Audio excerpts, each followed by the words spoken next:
It all happened when the city issued a memorandum, and the memorandum stated that if you are caught selling food on the street, they were going to take everything away from you and they were going to give you $1,000 fine.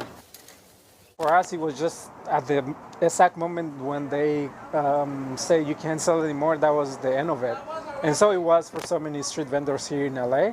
There was a point where I honestly just didn't have enough for the rent. And I just didn't have enough for my internet, and that forced us to open up an emergency GoFundMe. Reaction to the public to our GoFundMe was so great. Since they donated 7 or 5,000 initially, and so we have like a couple of rents now, we felt that through that we had a sort of like a commitment to pay back the community. We realized that there were some people that just didn't have the courage to ask for help.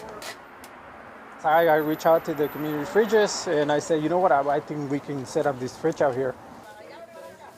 This erases the face-to-face. We can just set up a fridge and say, I don't want to know if you need help. I don't want to know if you whatever, Just go grab it.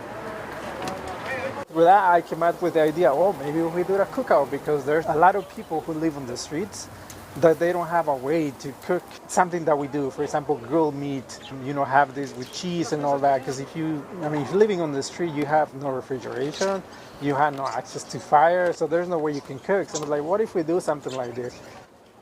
Cookouts are usually every Tuesday, and we give away about 120 to 150 plates. I think we're, including this one, that's like 21 or 22 cookouts. So give or take about, just the cookouts itself, about 3,500 meals. Thank you.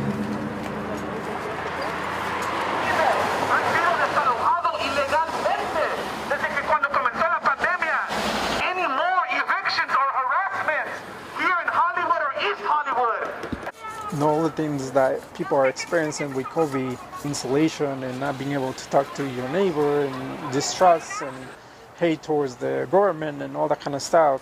When people wait in line and then they get this food, it's just the beacon of hope, the beacon of saying, look, my own community, this brown man is there and he looks like me and he is feeding me. It sends a signal that someone cares about you. The anxiety of living through a pandemic with food insecurity, I think all of us are so anxious, and what's better than a hot meal? I know personally when I'm not feeling well, if someone drops some soup over to me, not only does it warm my body, but it does warm my spirit.